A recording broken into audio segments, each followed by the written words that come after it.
Hello बच्चों, कैसे हो आप सब लोग। स्वागत है आपका दिव्या मैम की साइंस क्लास में।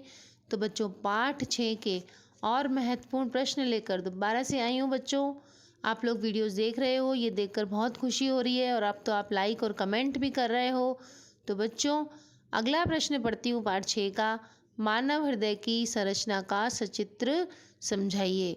इसका उत्तर है कि मानव का हृदय एक पेशीय अंग है जो मुट्ठी के आकार का होता है। हृदय में 4 कोष्ठ होते हैं, दायां आलिंद, बायां आलिंद एवं दायां निलय और बायां निलय, यानी 4 चैम्बर होते हैं मनुष्य के हृदय में। 2 आलिंद होते हैं और 2 निलय होते हैं।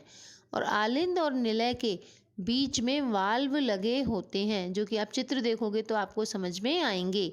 जब आलिंद और निलय संकुचित होते हैं, संकुचित मतलब सिकुड़ते हैं, तो वाल्व रुधिर को विपरीत दिशा में प्रवाहित होने से रोकते हैं। तो वाल्व क्या बंद हो जाते हैं, तो दूसरी साइड में रक्त नहीं जा पाता और हृदय द्वारा ऑक्सीजन वाले रक्त को पूरे शरीर में पंप किया जाता है।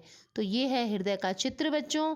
इसको स्क्रीन पर रख रही हूँ, आप इसको देखकर बनाने की प्रैक्टिस जरूर करना। यह जो प्रश्न है ये 4 नंबर का प्रश्न आता है। 2 नंबर का चित्र, 2 नंबर का वर्णन।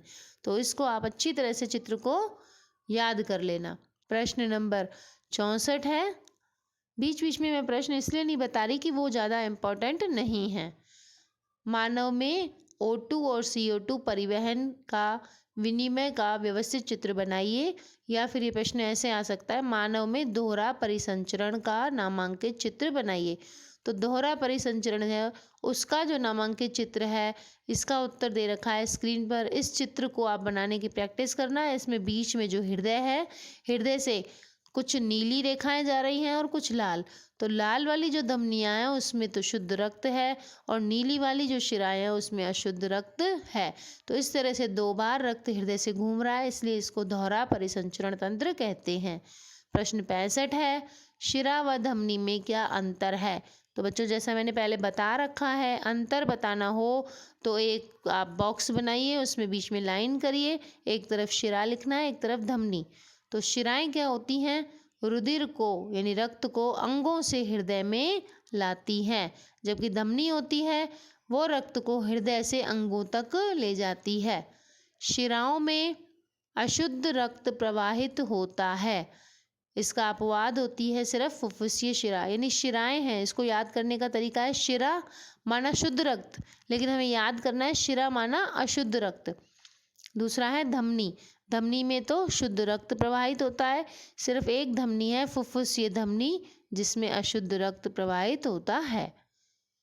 शिरा का को इसमें है रक्त दाब कम होता है शिराओं में, जबकि धमनी में रक्त दाब उच्च होता है।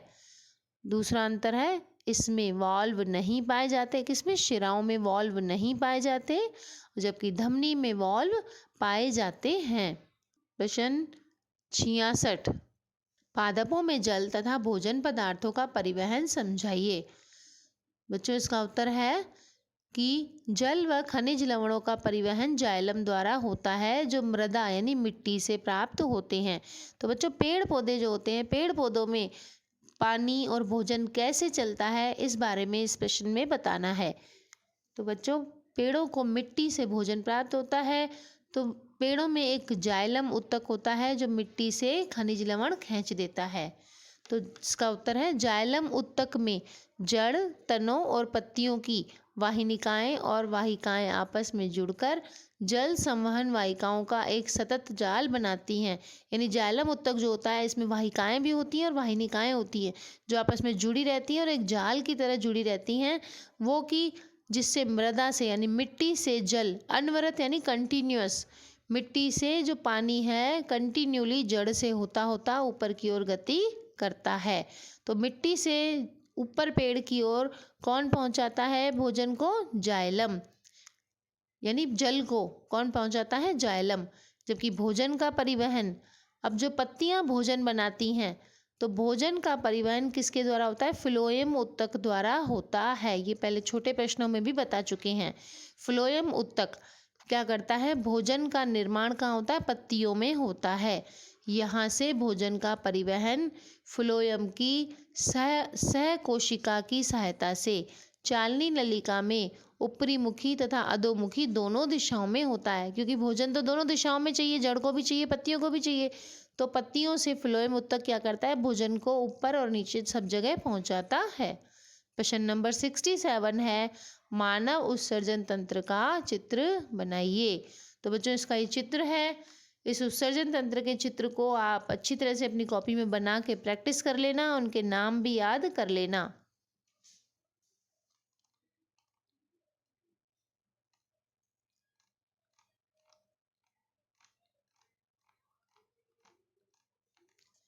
तो बच्चों ये थे पाठ 6 के महत्वपूर्ण प्रश्न उत्तर।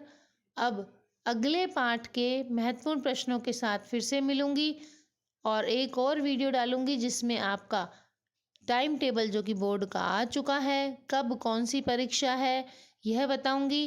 तो बच्चों इसके लिए आपको चैनल को लाइक, शेयर, कमेंट और सब्सक्राइब भी करना है और अपने दोस्तों से भी सब्सक्राइब करवाना है। मिलते हैं अगले वीडियो में, तब तक के लिए बाय बाय बच्चों।